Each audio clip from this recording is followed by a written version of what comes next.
कुसुम कमरे में आते ही धड़ाम से गिर पड़ी। यह देखकर मुदित जोर जोर से हंस पड़ा। अपने पति की ऐसी हरकत से कुसुम गुस्सा हो गई।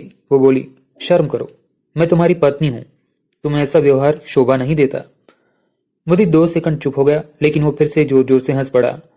उसने कहा, हद से ज्यादा खाती हो, दोपहर में कुंभकर्ण के जैसे सो जाती हो, फिर रात के 12 बजे तक सोफे पर बैठकर टीवी देखती रहती हो। ये सब तो होना ही था।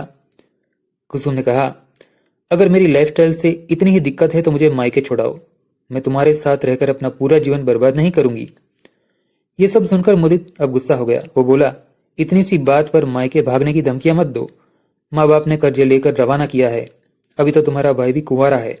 ऐसे में तुम बोझा बनकर फिर से वहां जाओगी तो किसी को अच्छा नहीं लगेगा। चुपचाप खड़ी हो जाओ। शरीर के हर हिस्से में किलो के हिसाब से चर्बी भरी है, कोई चोट वोट नहीं लगी होगी। कुसुम अपने पति के ऐसे व्यवहार से बुरा मान गई। उसने खाना तक नहीं खाया।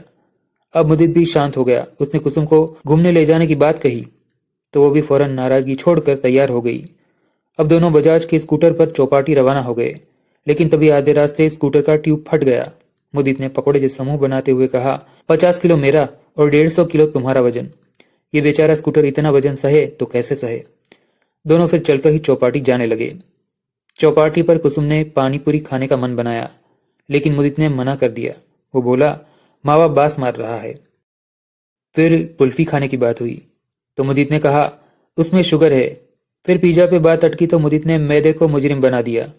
अंत में 10 रुपए का सिंगदाना खाकर दोनों पति पत्नी घर लौट आए। कुसुम का गुस्सा 7वें आसमान पर था। उसने साफ कह दिया, खिचड़ी गई माँ बुलाने, मैं आज कुछ नहीं बनाने वाली। मुदित भी जानता था कि चौपाटी पर कंजूसी दिखाई है तो यह हथनी कुछ ढील नहीं देगी। वो ठंडा पानी पीकर बत्ती गुल करके सो गया, लेकिन कुसुम को यह कहाँ मंजूर था। उसने जोर जोर से टेप रिकॉर्डर बजाना शुरू कर दिया। कुछ ही देर में पड़ोस के जीतू भाई चिल्लाते हुए आए। उन्होंने कहा, क्या मुदित भाई, ये कोई टाइम है म्यूजिक सुनने का? आपकी पत्नी आपको कुछ कहती नहीं क्या? मुदित चद्दर से मुंह बाहर करते हुए बोला, मैं नहीं, वो ही बजा रही है, अधेड़ उम्र में जवानी चढ़ी है। आप उसी से कहो, मैं तो सोने जाना चाहता हूँ। ये बात सुनकर जीतू कुसुम को घूरने लगा। उसने कहा, भाभी जी, आप दोनों तो चौपाटी गए थे, वहां भरपेट फास्ट फूड खाया होगा, अब आपको नींद नहीं आ रही? बस ये बात सुनकर कुसुम के दिमाग की नस खींच गई। अब वो कैसे बताए कि उसके कंजूस पति ने 10 रुपए के सिंगदाना खिलाकर चौपाटी से घर भगाया है। उसने दौड़कर जीतूबाई के बाल पकड़ लिए और खींचते हुए बोली, धारावी के जोनी लीवर, हमने क्या खाया नहीं खाया उससे तुझे क्या। मुट्ठियां भींच कर कुसुम ने जीतूबाई के सिर के ढेर सारे बाल उधेड़ लिए। बड़ी मुश्किल से मुदित ने उसको छुड़ाया। फिर जीतूबाई खिड़की फांद कर अपने घर की ओर भागे। मुदित समझ गया कि उसकी पत्नी भूखी रही तो रात में उसे ड्रम में भर देगी। वो उसी वक्त अपनी चप्पल पहनता है और पास के रेस्तरां जाकर लार्ज पिज्जा पैक करा लाता है। उसे लगा कि दोनों पति पत्नी मिलकर खाएंगे, लेकिन कुसुम उसे एक स्लाइस भी छूने नहीं देती। पूरा पार्सल डकार के वो सो जाती है। फिर बेचारा मुदित कच्चे मुरमुरे में प्याज टमाटर काट कर नाश्ता कर लेता है। दोस्तों, अंत तक यह कहानी सुनने के लिए धन्यवाद।